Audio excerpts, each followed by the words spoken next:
morning and welcome to Business Morning. I'm Chimeze Obi Iwago. And I'm Ini John Mekwa. Thank you for joining us. Well, figures from the National Bureau of Statistics shows Nigeria recorded 7.37 trillion naira foreign trade deficit in 2020.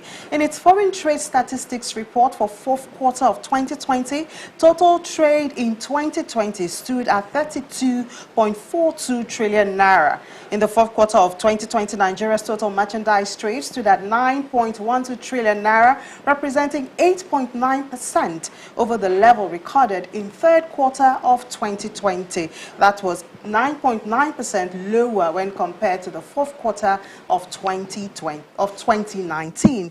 The export component of trade stood at 3.19 trillion naira, an increase of 6.7% over the preceding quarter, but a drop of 33% over the previous year. The share of exports in total trade declined to 35% in Q4 of 2020 from 47% a year earlier. Now, on the other hand, total imports reached a record high at 5.92 trillion naira in Q4 2020, an increase of 10.1% over the preceding quarter and 10.8% over the preceding year. As the value of imports nearly doubled the value of exports, the trade deficit rose to its highest level and a fifth consecutive quarterly deficit at 2.73 trillion naira, an increase of 14.30% compared to the preceding quarter. Now, the fourth quarter deficit recorded the highest figure since 2017. Well, this definitely has its implication, but I'm sure we're going to talk about it in the course of the program. All right, then, yesterday was the International Women's Day, and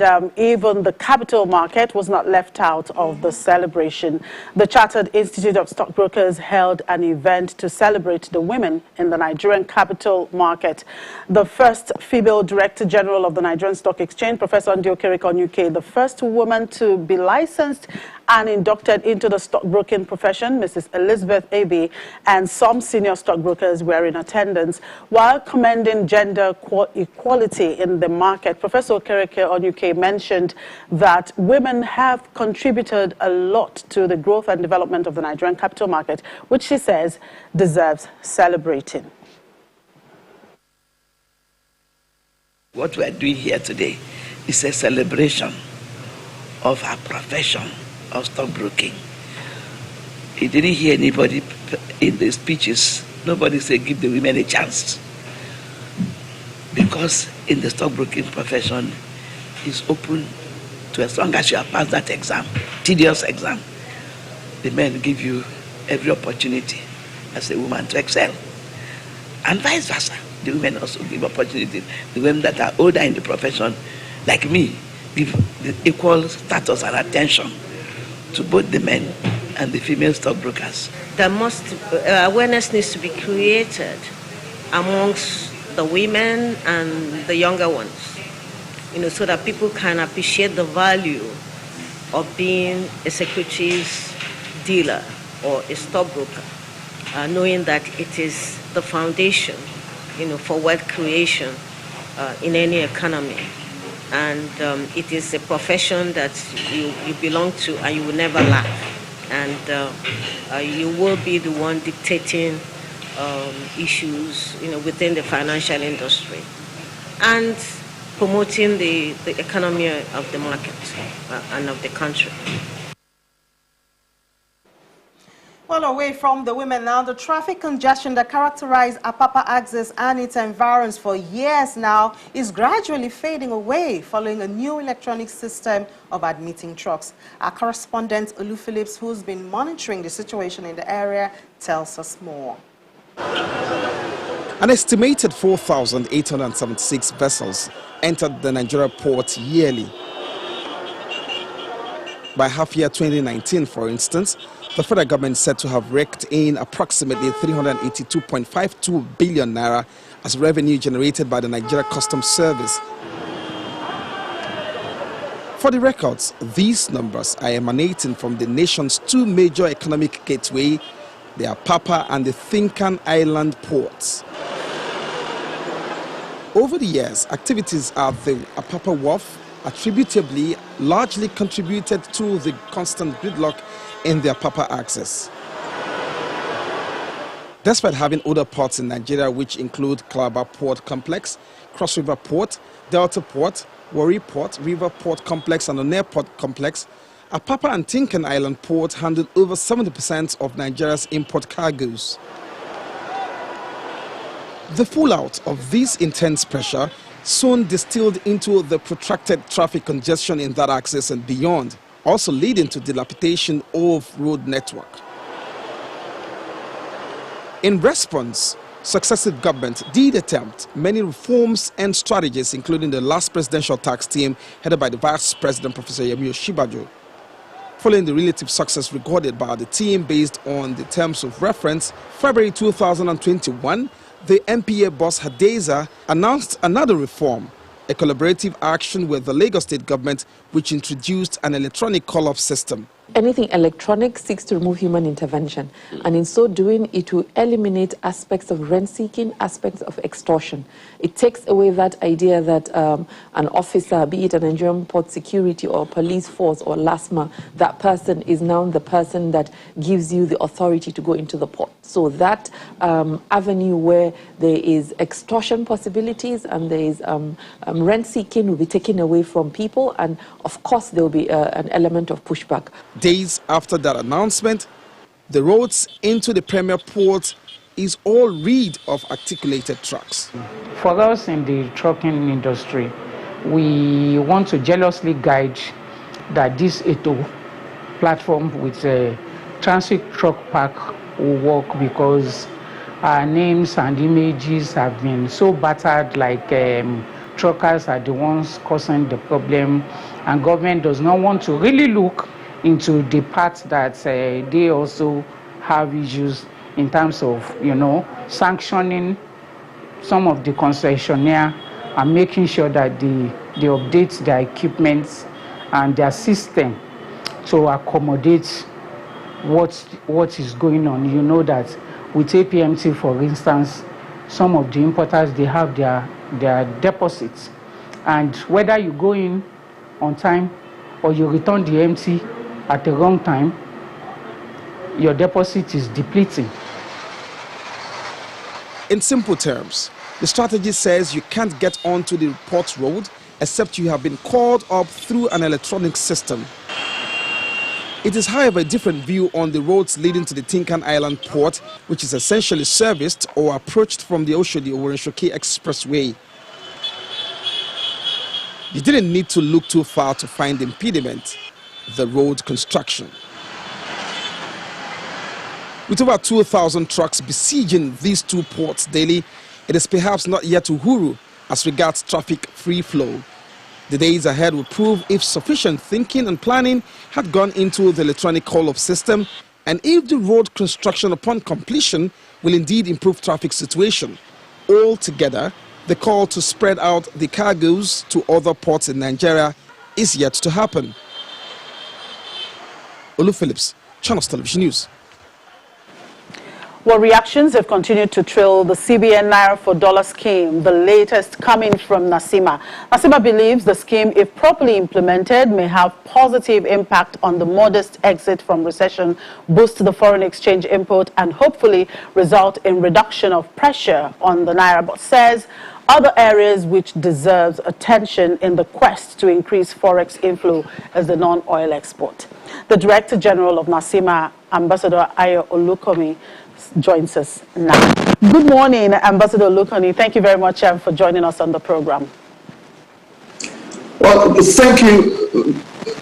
Thank you very much for having me. Well, as the leader, as the leader of an organized private sector, how did you perceive this move by the CBN?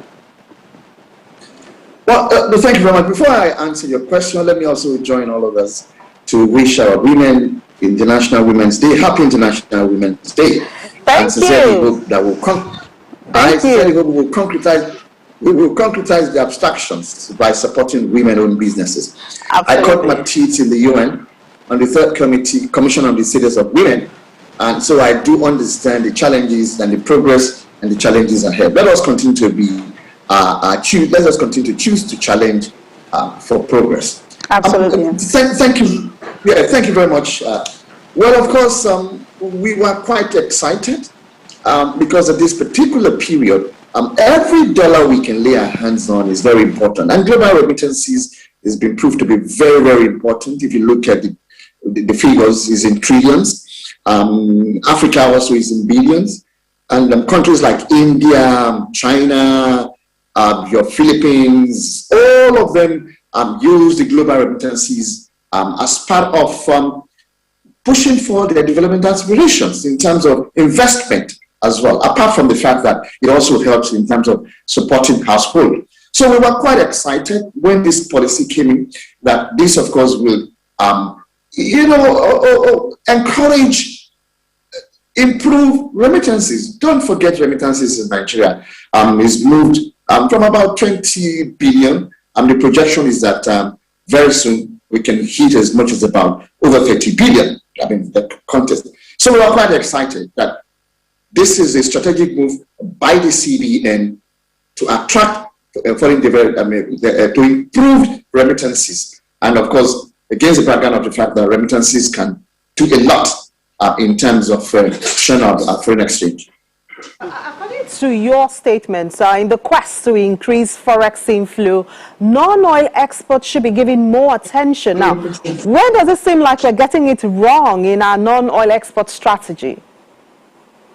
Well, if you see, we had put out a statement, Nassima had put out a statement, that we welcome this. It's a good thing in terms of our focus on our remittances. But we also spoke that we need to work exactly and more as far as the non-oil export is concerned.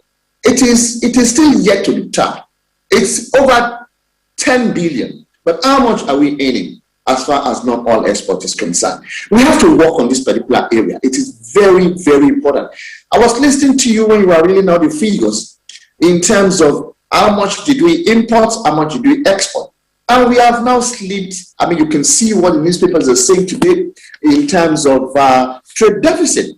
So we need to work on this to ensure that the non-oil sector will see the attention which is talking about. I also followed you when you look at when we were talking about, Phillips was talking about the Apapa gridlock. They are all connected, because if you want to improve earning from export, then you have to facilitate and ensure the infrastructure is right. Because if you don't get it right in that particular area, what we express is what we will continue to express. Our non-oil export will continue to be depressed.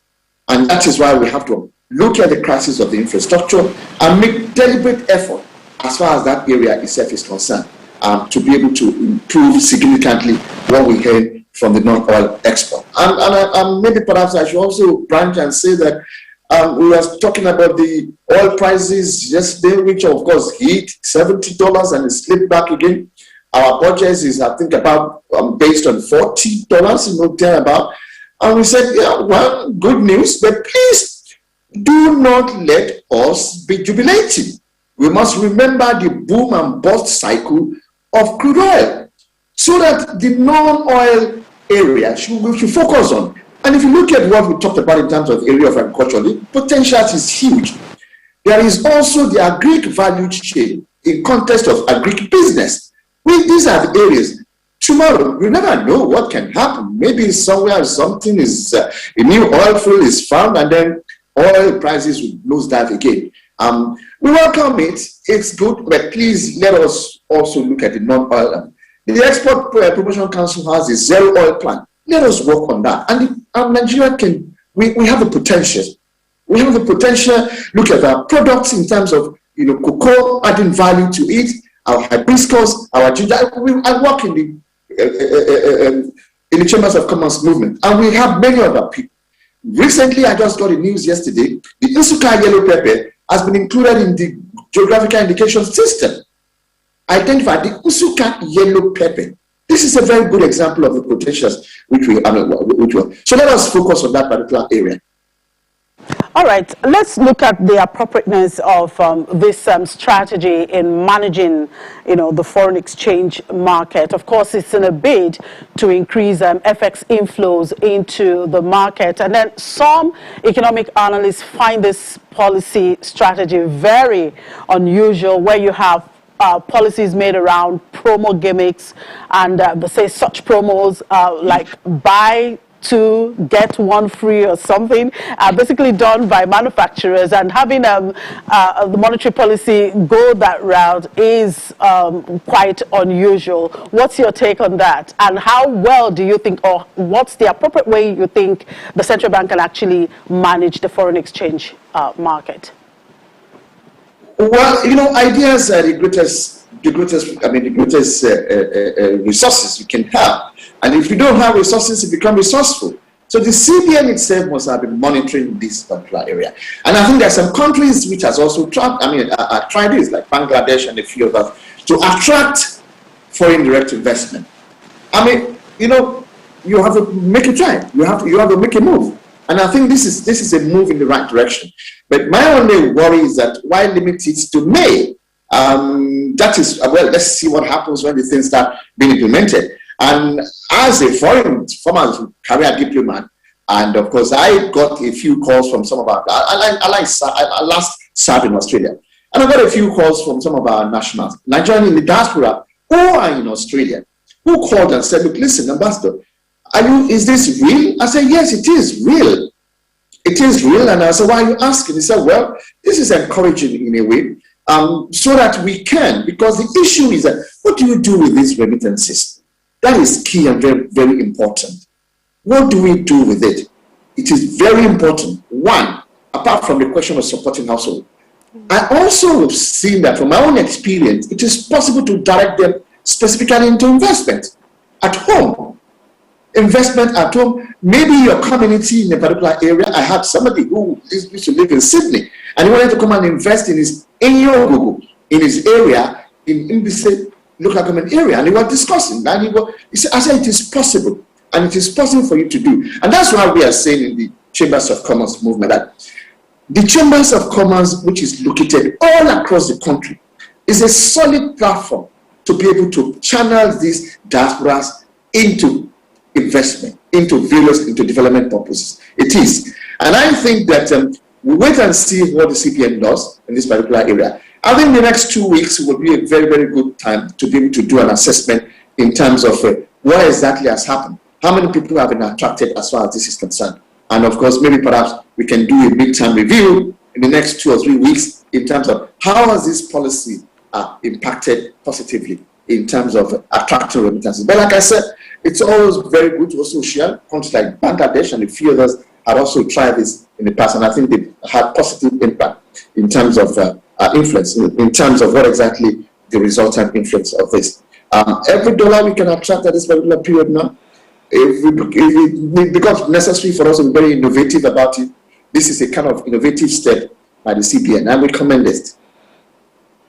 Well, that wait and see is actually one of the things. Perhaps that's why the CBN is, you know, they want to check until the 8th of May. But there's also the fear of some of the risks, you know, one of them being round tripping. What do you think? You know, some people have said this will lead to, some people might get too innovative and then round tripping might take place. What do you say to this?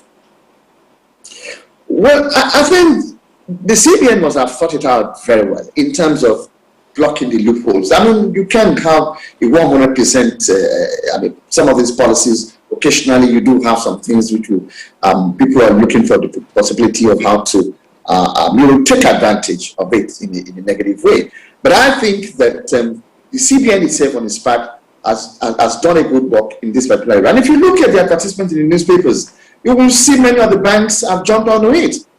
Very many of the banks are advertising, look, if you do this, this is what you get in terms of the Naira for dollar scheme. So I think we should not say because of the fear that people will take advantage of this, we will not take a step. We must take that step. We must take that step. And if we discover that people are, taking advantage of it, then we will see, we'll block that hole. Okay. That's the view. That's the perception. We are keen in the Chambers of Commerce. Nasima is very keen to see how we can, of course, work with our members, because we also have, Nasima has diaspora chapter. We have diaspora chapter, and the last time we were in Australia, we discussed with some of our people in terms of what you can do in this particular area. And the mining sector was one of the areas in which we encouraged them please come in and invest and be part and parcel of it. All right, Ambassador. All right, I'm sorry to cut you off there. We're running out of time. Thank you very much, Ambassador Olukomi, for sharing your time with us this morning on the program. Thank you. We do appreciate it. Thank you very much. And once again, congratulations to our women. And we sincerely look forward to step forward with this particular area. All right, thank you. And commodities market update is next. You stay with us. Okay, let's look at the global oil market. Prices rose this morning on expectations of a recovery in the global economy after the U.S. Senate approved a $1.9 trillion stimulus bill and on a likely drawdown in crude oil inventories in the United States, the world's biggest fuel consumer. But a stronger dollar and receding fears of a supply disruption from Saudi Arabia, the world's biggest oil exporter, after an attack on its export facilities, capped price gains. Brent crude futures for May rose by 53 cents to $68.77 a barrel, while U.S. West Texas Intermediate crude for April rose 44 cents to $65.49. On Monday, Brent crude oil prices rose above $70 a barrel after Yemen's Houthis forces fired drones and missiles at the heart of the Saudi oil industry. The attacks came after the Organization of the Petroleum Exporting Countries, Russia, and all their oil-producing allies, known as OPEC Plus, agreed last week on broadly sticking with output cuts despite rising crude prices. Investor focus, meanwhile, remains on the prospects for a global economic recovery. Okay, let's draw down now into domestic commodities market space, and we have Bolanle Abaji, research analyst with financial derivatives company, joining us now. Good morning, Bolanle. Good to see you again. Okay, well, I'm sure you were listening to a conversation with the ambassador talking about this CBN 60 days promo. We call it policy promo or whatever. So, but what are we likely to see on the domestic commodity space given this now? Yeah, so obviously in the past few months, we had one of the constraints to domestic commodity prices had been, the forex rationing that had, had a significant impact on, an increase in the commodity prices. So definitely, if we're seeing this kind of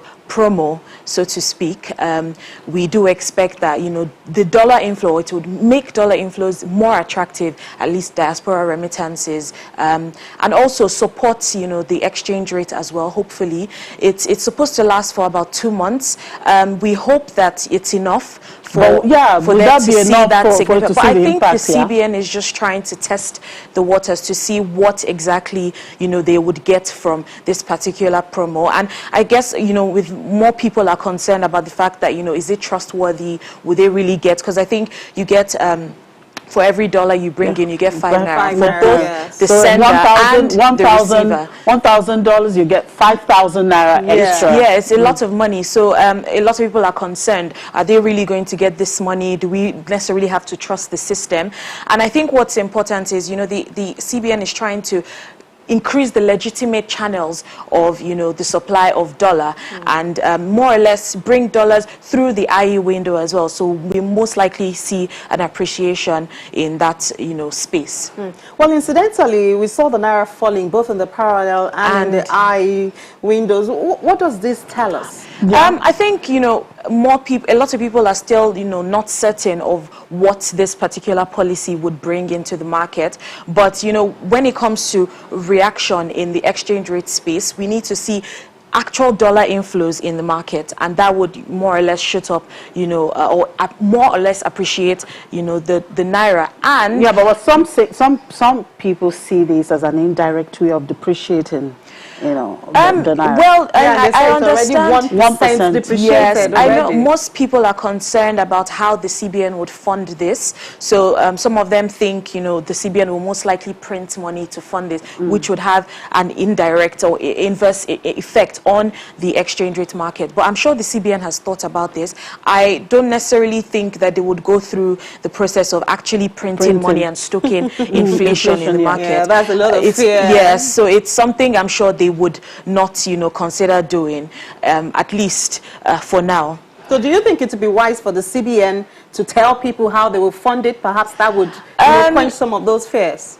More or less, yes, because individuals now are more, they're smarter. They want to understand, the process of what happens in the economy. And I'm sure the CBN will definitely release, guidelines on how this particular promo would work. All right, let's look at the oil market. Of course, we've seen the volatility that have continued. Yesterday, we saw prices of Brent go above $70, yes. And then this morning retreating back to the $68. So how would you describe the factors playing out right now in the market? So looking on one hand, you have, the supply factor, the fact that, apart from OPEC Plus, making sure that they reduce and sticking to it. I think the next meeting is on the 1st of April, and they haven't shown any signs of cutting back, on their output. So it's a case of you're seeing that. You're also seeing the impact of, the Saudi situation as well, the attack on Saudi. Although we had seen, oil prices reduce not significantly, but to at least $68 per barrel today due to the appreciation of the dollar. But what more analysts are concerned about is the fact that you have, OPEC reducing their supply to boost oil prices. In a case where you have, an increase in demand boosting oil prices, more people would be, or it would more or less signal resilient growth. But in a case where you have increasing or reduction in supply to boost, oil prices, this would, call to question what would happen to global inflation, what would happen to global growth. Would this, hinder the recovery, the little recovery that we're seeing in the market? Those are the, situations that, or the focus of more analysts. Well, another focus will be the vaccines. Nigeria has started its rollout. And, yes. Ogun State is the first state. Globally, the vaccines are coming up and all that. So, more countries are getting. How do we see that affect the oil price, and where do we see the oil price? Well, we're just literally joining the bandwagon to make sure we're protecting ourselves, for the future, and more or less putting a stop to this COVID-19 talk. And we're more or less, hoping to see an economic recovery and more going back to, the pre-pandemic levels of economic growth and focusing on what, it's in front of us. So it's something that is necessary to be done to move on from this pandemic disturbance. Well, higher oil price, of course, good news for Nigeria because we're going to earn a lot of revenue, but then it has its implications for consumers like us because we're having to pay it's very sad petrol. that we produce a lot and we also have to consume refined oil, because when you talk about winners and losers, we definitely should remain as part of the winners, but we do have the situation where we are importing a significant percentage of our refined crude. And what this means is that, would expect, increase in the price of petroleum products.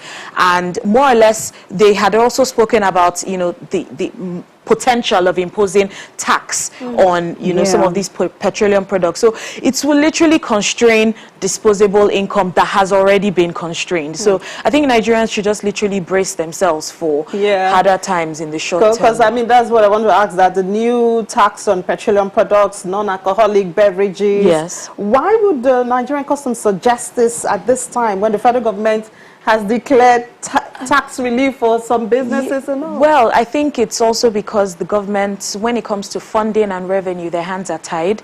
And, any source of... And also, they've gotten advice from world organizations to more or less increase taxes. I know for now, in the short term, it seems like, something we cannot overcome. But in healthy environments or, economies that grow properly, you always have taxes that have to be paid. Now, listening to the Controller General of Nigerian Customs talking about non-alcoholic beverages. I mean, the reason he gave that these commodities must be taxed is because, well, for alcohol or tobacco, you tax them so that you discourage people from taking them. Yes. And then the non-alcoholic beverages, you have to tax it because it contains sugar and is not healthy. So I don't know. That is a good reason to really tax that commodity. It might be, but I think when you look at non-alcoholic beverages, I don't see any potential substitute to that. You obviously have your tea, your coffee. The weather is extremely coffee. Yes, the weather is extremely dry, and that obviously increases the demand for non-alcoholic beverages. Absolutely, and so, sometimes you really don't want to take water. You just want something that has a little bit of taste. Yes, and I don't see. It also depends on the elasticity. So for certain non-alcoholic beverages, if the elasticity is very inelastic, I'm sure as much as you increase the price, some of these consumers will still buy some of these products. Now, if this happens eventually, of course, what would be the implication for businesses that engage in this, and of course for consumers, and in turn, inflation trajectory? Well, it would just make it slightly harder for some of these businesses, but ultimately it's how the businesses would pass on this particular tax to the consumers, and I'm sure it's most likely what they're going to do, because at the moment, running a business in this country is quite difficult. You have so many taxes that you already have to pay. The environment is not favorable at the moment. Funding is an issue. Electricity is a major issue. Transportation is an issue. So all of these pressures would definitely hinder activities within the market, and I'm sure these particular companies would most likely pass on this tax to the consumers. Well, let's look at the commodities now. We hear that cocoa harvest, there's a fall in cocoa harvest this year. So take us through the price movement for the week. Well, prices we have mixed signals with prices. I think we had seen a decline in price of cement, just because we are seeing increase in supply and also increase in demand as well. We're seeing construction, different increases in construction around the economy. But at the same time, we've signaled that some of these price increases would only be temporary, although we do have the Easter, Easter demand, around the corner. And so, but once all that is over, the issues in the north has been, solved, and we're more or less going to see prices move to their, true value. All right, thank you very much, Bolanle, for your time today. Okay, before we go to the market, let's take a quick look again at the oil market this morning. Prices, of course, rose on expectations of a recovery in the global economy after the U.S. Senate approved a $1.9 trillion stimulus bill, and on a likely drawdown in crude oil inventories in the United States, the world's biggest fuel consumer. But a stronger dollar and receding fears of a supply disruption from Saudi Arabia, the world's biggest oil exporter, after an attack on its export facilities, capped price gains. Brent crude futures for May rose by 53 cents to $68.77 a barrel, while U.S. West Texas Intermediate crude for April rose 44 cents to $65.49 a barrel. Okay, let's look at the markets. Well, Eddie, I guess the week started in the green. I hope it continues. Chibi, I'm also really happy that we saw, some positive sentiments yesterday. However, I will not get my hopes up because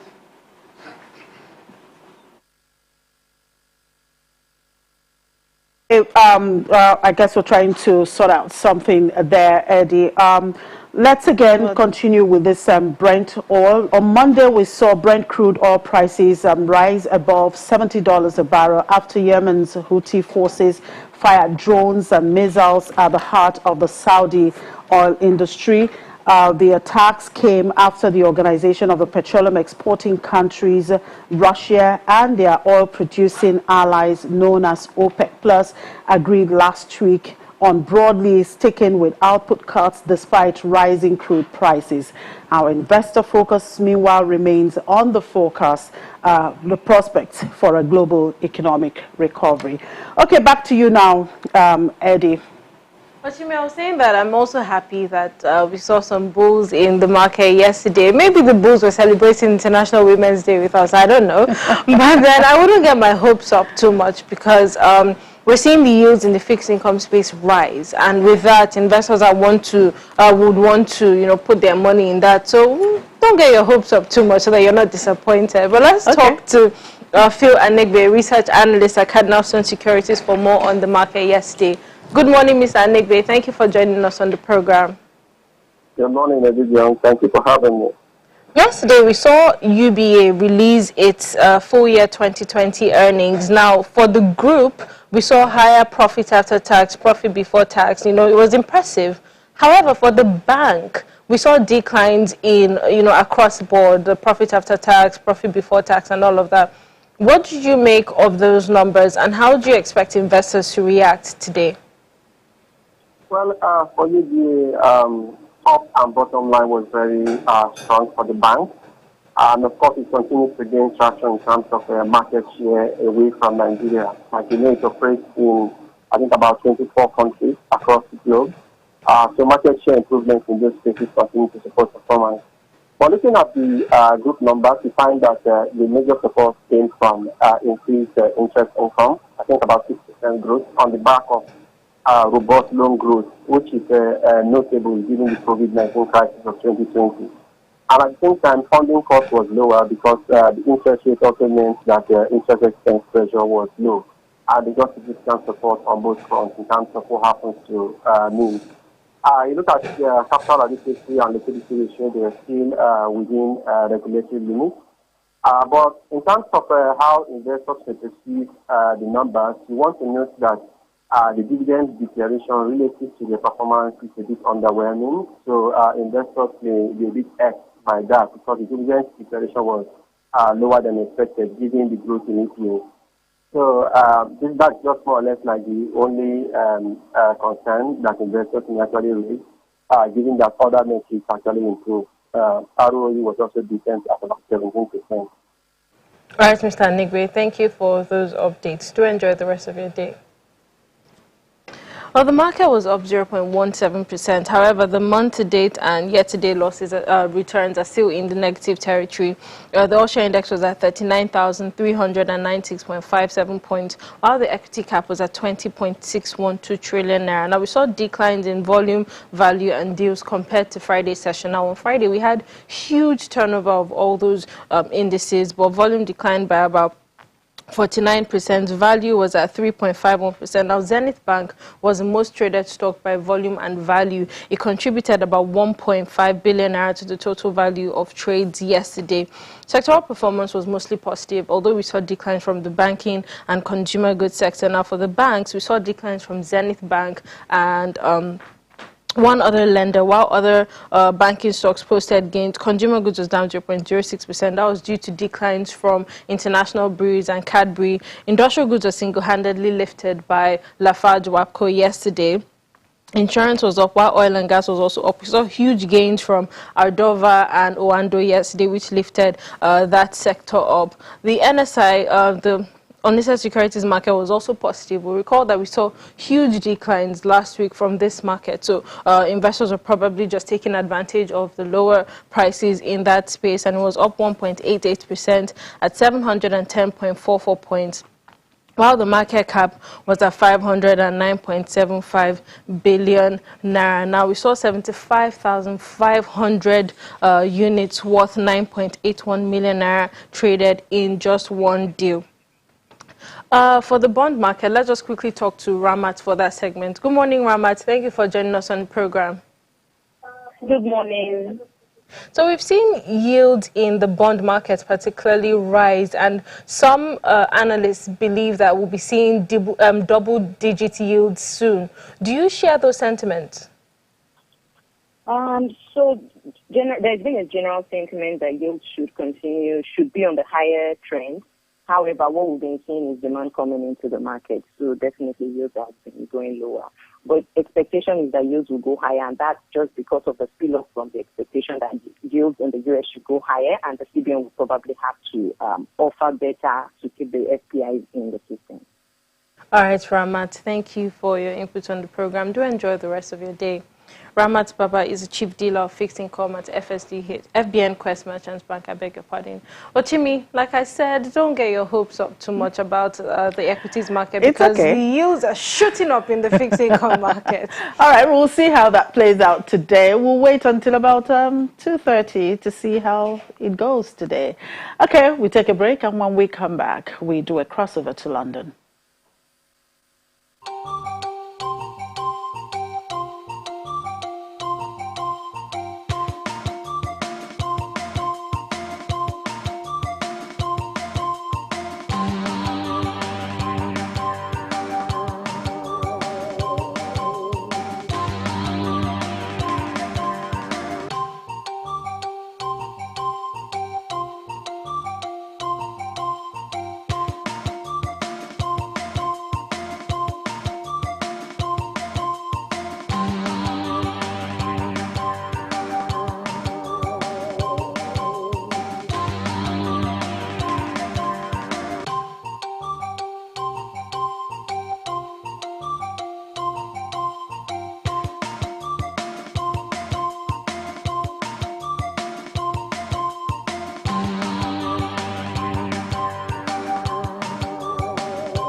And for updates from the streets of London, let's talk to Juliana. Hello, Juliana. Good morning.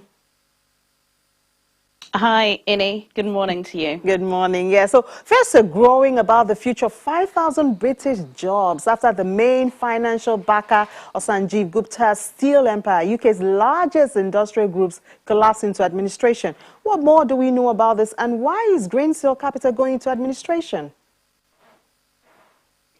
Yeah, it's a pretty significant story, not just for the UK's already lagging labour market, but also for the embattled steel industry that's been in and out of the business headlines over the years, because we know that manufacturing has become extremely competitive. We know that China is the commercial capital for manufacturing, and there have been issues surrounding Brexit and even the pandemic. Now, Liberty Steel is the third largest steel company here in the UK. They have tens of thousands of workers, and Greensill Capital, the company that is in financial trouble at the moment, is the largest financial backer of Liberty Steel. Greensill Capital, pretty popular, mainly considered a kind of fintech organisation. It's even been linked to the former Conservative Prime Minister David Cameron. They have been going through financial issues over the past couple of months. In fact, some of their financial issues are linked to Liberty Steel because they haven't been paying them £100 million or so a week, which they've been having for the past few months. They've asked for another round of financial funding. It's not expected to go through. of course, because steel does have so many jobs, it feeds so many families here in the UK, the British government are getting involved. Kwasi Kwarteng, the new business secretary, did have a crisis talks with both firms, Liberty Steel and Greensill Capital, over the weekend. It's very, very messy. It does involve so many different actors, but the main concern for the British government is, of course, trying to sustain these jobs in these positions, especially in some regions where they haven't been seeing much support from the government. So we are still awaiting an update. We know that unions are speaking, so hopefully later in the week I'll be able to provide more information about this. All right, we'll certainly wait for that information. Well, Marks & Spencer plans to launch 46 new websites in overseas market from Iceland to Uzbekistan as part of moves to grow its online business. Are they also considering costs in a pandemic era? Don't forget that last year M&S posted loss in its 94 years as a publicly listed company. Well, you know, M&S are doing what every smart strategic retail organisation are doing, and that's going online. I think, you know, especially for the beleaguered British high street, we see that online rules, certainly the likes of Boohoo, Pretty Little Thing, have swept up some of the big stalwart names on the high street, and M&S feel that this is one of the only ways that they can survive. They've actually got a new scheme which they're lauding called Never the Same Again, and that's all about, you know, looking at online e-commerce, expanding into international markets. They believe they've conducted enough research that puts them in a position to make money in some of these lucrative regions. They're also going to be putting out their online chain in 10 different languages. And they recently had an interim result showing that 75% of their commerce is coming from online at the moment. And so for Marks & Spencer, this is a lucrative way to keep them ahead of the competition. Well, UK has been warned not to back Matthias Cormann as new OECD head. Why? What are we hearing about this? Yeah, well, the OECD, pretty influential Paris-backed, Paris-headquartered international economic think tank, are looking for a new chair. I think we'll find out who reigns supreme on the 15th of March. There are two contenders. One of them is the Swedish centrist politician Cecilia Malmström, who's got the backing of pretty much most of the EU and the US. And then there's the Australian finance minister, former Australian finance minister, Matthias Cormann. Now, what we're hearing is that during a conversation with Scott Morrison, the Australian Prime Minister, in October, Boris Johnson confirmed that he would be backing Matthias, but now that the deadline is reaching, there are major concerns that, you know, Matthias is not great for the job because he's a climate change denier. He was in a government that oversaw the abolishment of a carbon pricing scheme, and there are various other claims, but this is all about climate change and you know, the rich world reaching net zero emissions. A lot of people were saying that if Britain do indeed decide to back this controversial candidate, then they're going back on some of the promises that they have made to contribute to decreasing the temperature of the globe. Well, thank you so much, Juliana. Ladi will certainly talk to you more about happenings in the UK in the afternoon. But now, let's take a peep into the crypto market with Ladi Williams. Hello, Ini. I remember yesterday you were asking for a $20,000 Bitcoin, but I guess you're not having it because Bitcoin, as of this morning, was trading at about $54,000. The market cap, $1.67 trillion, up 5.89%. 24-hour volume, $132.92 billion, up 20.85%. Bitcoin dominance, 61.56%. Let's talk to Olumide Adesina now, financial analyst. Hello, Olumide, how are you doing? Yeah, good morning, Ladi. Good morning. Good morning. Great to have you. So I see Nigeria P2P transactions up about 15%. Bitcoin back up, tops 1 trillion market cap again. What's going on? Yeah, actually, we're not surprised. Market watchers have been expecting things like this happening. Don't forget that we're in an era of massive quantitative easing. You know, a few hours ago, the World most powerful economy, I'm talking of the United States Congress, approved the 1.9 trillion stimulus deal, and that was going to trickle down to financial markets. So we saw so many assets going up. Crude oil at one point over above $71 per barrel. Same thing with Bitcoin. And you know, a lot of investors are seeing Bitcoin as the best tool in hedging against inflation, knowing the fact that when you have more monetary funds in circulation, it leads to a kind of inflationary move. So investors are really cashing on that. And coming back home, Nigerians P2P increased in the past 1 month since the ban took place to about $31 million. And a lot of market watchers were surprised, but we weren't surprised because we saw that Nigerians have been adamant on the flagship crypto asset, knowing that the asset is much more valuable than their local currency. Don't forget that so many Nigerians are usually using the crypto asset to keep as a form of treasury. And you can see that in the past, just like you said, in the past 1 year, for example, Bitcoin has provided a return of more than 430%. So we're expecting more upside. Then another key thing you need to understand too is the players coming into it. Recently, 3 Chinese companies bought into the treasury crypto assets.